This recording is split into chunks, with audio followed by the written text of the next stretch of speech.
ঠিক করে ধরো এটা, লোকেরা যাতে ভালো করে দেখতে পায়। বউ নিয়ে যাও 1,00,000 টাকায়? কি হচ্ছে ভাই সব? হ্যাঁ ভাই, 1,00,000 টাকাতেই। দেখো ভাই, আমার কাছে টাকা দেওয়ার মতন 1,00,000 টাকা তো নেই, কিন্তু আমি বউ দিতে পারি। আমরা কি আমাদের বউ এক্সচেঞ্জ করে নিতে পারি?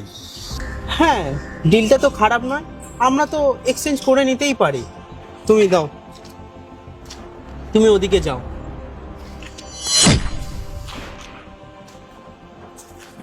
আচ্ছা ভাই, তোমাকে একটা কথা জিজ্ঞেস করতে পারি? তুমি তোমার বউকে বিক্রি কেন করতে চাইছো? হ্যাঁ, বিক্রি করছি এর কারণ হলো এ না আমার কোনো স্ট্যান্ডার্ডই নয়। ওর মুখ দেখো, ওর ড্রেসিং সেন্স দেখো, ওকে না কোনো পার্টিতেই আমি নিয়ে যেতে পারি না। আমার না খুব লজ্জা করে। কি বলবো ভাই, বাড়িতে থাকলে এত গেঁয়ো রান্না করে আর গা থেকে এত বাজে স্মেল বেরোয়। ছাড়ো ভাই সব কথা। আর আমার না ভাই এইরকমই একটা বউ দরকার, হট সুন্দর দেখতে, পুরো একদম আমার স্ট্যান্ডার্ডের মতো। আর এ আমার সাথে থাকলে না একে আমি যেখানে খুশি নিয়ে যেতে পারবো। হ্যাঁ ভাই, আমারও একটা ঘরোয়া বউয়ের দরকার ছিল, যে আমার কেয়ার করবে, আমার খাবার দাবার বানিয়ে দেবে। আর আমি যখন একে পেয়ে গেছি, এবার আমি একে সামলাচ্ছি আর তুমি ওকে সামলে নাও। আরে ভাই, তুমি একে রাখো, আমার ওকে আর কোনো দরকার নেই। আর এখন থেকে না আমি একে সামলে নেব। আপনাদের কি দুজনের মাথা খারাপ হয়ে গেছে যে এই রাস্তায় দাঁড়িয়ে আপনারা বেচাকেনা করছেন? এটা যেন সবজি মার্কেট, যে একে অপরকে এক্সচেঞ্জ করছো সবজি আর ফ্রুটের মতো। তোমাদের লজ্জা করে না? আরে তুমি বেশি চিন্তা করো না, তোমার হাজবেন্ডের থেকে না আমি তোমাকে না বেশি যত্নে রাখবো। আর দেখো, তুমি এত হট, তুমি এত স্ট্যান্ডার্ড, তোমার পার্সোনালিটি না আমার সাথে একদম ম্যাচ করে যায়। শোনো না, তুমি আমার কাছে থাকো, আমার কাছে না অনেক টাকা রয়েছে, তোমার কোনো অসুবিধা হবে না, আমার কাছে না অনেক হ্যাপিতে থাকবে তুমি। তাহলে চলো ভাই, তুমি ওকে নিয়ে যায় আর আমি তাহলে একে নিয়ে যাই। ঠিক আছে, চলো তাহলে, চলো। কণিকা, ঘরের এটা কি অবস্থা? ঘরে কি কোনো চুরি টুরি হয়েছে নাকি? আর আমার ওয়ালেটের সমস্ত ক্যাশ কি গায়েব হয়ে গেছে? আর আমার ফোনে বারবার SMS আসছে, পয়সা কেটে যাচ্ছে, পয়সা কেটে যাচ্ছে, লিমিট এক্সিট হয়ে গেছে। না, ঘরে তো কোনো চুরি হয়নি। তোমার তো এরকমই বউ দরকার ছিল, তাই না? আর এরকম বউয়ের খরচাটা একটু বেশিই হয়। দেখো, আমার একটা নতুন ব্যাগের দরকার ছিল, আর আমি কিছু মেকআপের জিনিসও কিনেছি, আর আমার কিছু পেমেন্ট করার ছিল। তাই ডেলিভারি বয় এসেছিল, সেখানে তোমার ওয়ালেট দেখতে পাই, তো সেই ওয়ালেট থেকে আমি তাকে পেমেন্ট করে দিয়েছি। আচ্ছা ঠিক আছে, তুমি ডিনারে কি বানিয়েছো? ডিনার? তুমি কি ভাবলে আমি রান্না করতে পারি? আমি কোনো রান্না করতে পারি না।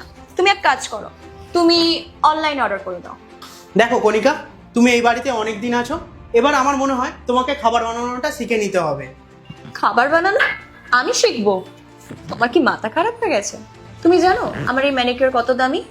আমি যদি খাবার বানানোর জন্য এই হাত ব্যবহার করি, তাহলে আমার তো ম্যানিকিউরটাই নষ্ট হয়ে যাবে না? আমি রান্না করলে আবার আমার ম্যানিকিউরটা নষ্ট হয়ে যাবে।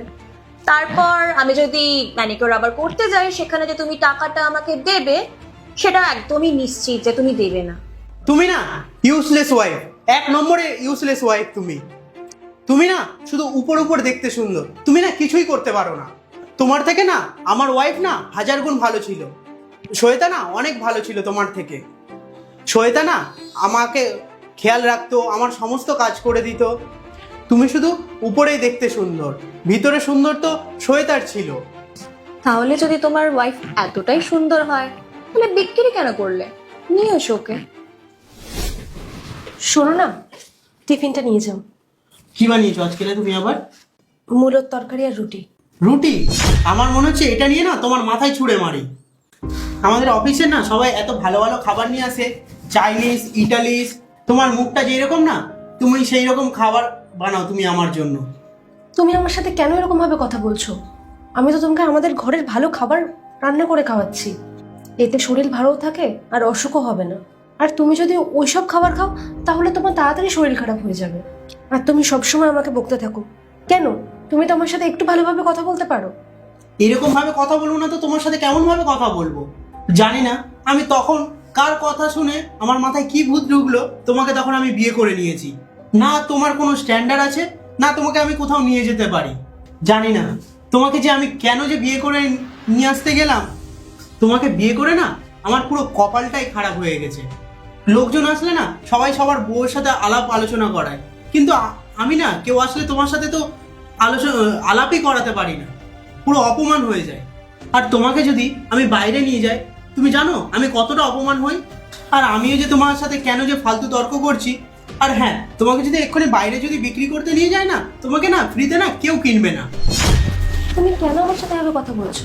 আর এরকম তো নয় যে আমি গ্রামের মেয়ে, আমার মধ্যে ভালো সংস্কার আছে। আর আমার বাবা মা আমাকে যেভাবে শিখিয়েছে আমি তো সেরকমই আছি। আর তোমার যদি মনে হয় আমাকে কেউ কিনবে না, তাহলে চলো। ঠিক আছে, চলো তাহলে। আচ্ছা শোনো, তোমার হাজবেন্ড আমার ওয়াইফকে কোথায় নিয়ে গিয়েছে? ঠিক আছে, আমি অ্যাড্রেস সেন্ড করে দিচ্ছি, তুমি গিয়ে নিয়ে আসো। ঠিক আছে, তাড়াতাড়ি সেন্ড করো। ঠিক আছে, চলে এসেছে। শ্বেতা, তুই কি করছিস তুই আমার বউয়ের সাথে? তুমি কি পাগল হয়ে গেছো? তুমি কি ভুলে গেছো আমাদের মধ্যে ডিল হয়েছিল, ওয়াইফ এক্সচেঞ্জ করেছি আমরা? তাহলে তুমি এখানে কি করতে এসেছো? যাও এখান থেকে। এটা হচ্ছে আমার ওয়াইফ, এর গায়ে না কেউ হাত দিতে পারবে না। আরে পাগল, আমাদের ডিল হয়েছিল, তুমি কি ভুলে গেছো নাকি এখন? আরে ভাড়মে যায় এইসব ডিল, আমি না এইসব ডিল মানি না। আমি না আমার বউকে না ফেরত নিয়ে যেতে এসেছি, তো তুইও তোর বউকে নিয়ে চলে আয়। চলো তুমি আমার সাথে শ্বেতা। আরে দাঁড়াও দাঁড়াও, তুমি তোমার বউকে জিজ্ঞেস তো করো না যে সে তোমার সাথে যাবে কি যাবে না? তুমি আমার সাথে আমার বাড়িতে যাবে তো? কেন দীপ, কি করতে আমি যেতে চাইবো তোমার ওই বাড়িতে? খুব তো তখন তুমি আমাকে বের করে দিয়েছিলে, এর কাছে তো তুমি আমাকে বিক্রি করে দিয়েছিলে। তো এখন তুমি কি করতে এসছো এখানে? কেন নিতে এসেছো এখানে আমাকে? আমি স্বীকার করছি আমার ভুল হয়ে গেছে। আমি তোমার কাছে হাত জোর করে ক্ষমা চাইছি। আমি না বুঝতে পেরে গেছি তুমি আমাকে না কতটা ভালোবাসতে। আমার না তোমাকে না খুবই দরকার, ওই ঘরে না তোমাকে খুবই দরকার। আমার না ওই রকম ওয়াইফের দরকার নেই। তুমি আমার সাথে আমার ওই ঘরে ফিরে চলো। আমি তখন যা করেছি না, আমি সব কিছুর আগের মাথায় করে ফেলেছি। আমার এখন মনে হচ্ছে তোমাকে গুরুত্ব দেওয়া খুবই দরকার ছিল, তোমার প্রশংসা করা খুবই দরকার ছিল। আমি সব কিছু না বুঝতে পেরে গেছি। তুমি তোমার হাজব্যান্ডকে আরে একবার সুযোগ দাও। তুমি আমার সাথে প্লিজ একবার ওই ঘরে ফিরে চলো। তুমি যেভাবে আমাকে সামলাতে, আমার ওই ঘরকে যেভাবে সামলাতে না, তুমি চলো ওই ঘরে আবার ফিরে চলো। তুমি যেভাবে সামলাতে না, ওই ওয়াইফ না ওইভাবে সামলাতে পারবে না। কি বলো তো, জীবনে বেঁচে থাকতে গেলে না খুব সুন্দর বউয়ের দরকার লাগে না, একটা ভালো বউ হলেই চলে যায়। তোমার মতন না এরকম না কেউ সামলাতে পারবে না। কিন্তু দীপ, তুমি এখন অনেক দেরি করে ফেলেছো। তুমি আমাকে কখনো কদর করোনি, না তুমি আমাকে কখনো ভালোবাসার কদর করেছো, আর না তুমি আমাকে কখনো কাজের কদর করেছো, না তুমি আমাকে কখনো রেসপেক্ট করেছো। তুমি অনেক দেরি করে ফেলেছো দীপ, তুমি এখান থেকে চলে যাও। আমি মানছি যে আমি যা করেছি তোমার সাথে না খুবই খারাপ করেছি। আমি এখন বুঝতে পারছি আমি না তোমাকে তখন কখনো কদর করিনি। এখন আমি সেটা ফিল করতে পারছি। আমি না তোমাকে না আমার ওয়াইফ বলে কখনো কদর করিনি। তুমি না এটা তোমার হাজবেন্ডের শেষ ভুল ভেবে তুমি আমাকে প্লিজ একবার ক্ষমা করে দাও। ভুল করলে ক্ষমা তো করেই দেয়, তাই না বলো শ্বেতা? তুমি তো আমার জন্য এইটুকু তো করতেই পারো।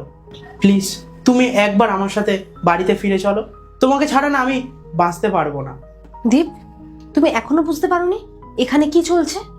খনিকা আর এই ছেলেটা, ওরা দুজনেই আমার বন্ধু। এইসব করেছি কারণ তুমি আমাকে কদর করো, যে আমার ভ্যালু কি তোমার জীবনে সেটা তুমি আজকে বুঝতে পেরে গেছো। তুমি আমাকে কখনো সম্মান করতে না, আর দেখো আজকে তুমি আমার সামনে হাত জোর করে দাঁড়িয়ে আছো। তুমি রিকোয়েস্ট করছো তোমার সাথে যাওয়ার জন্য।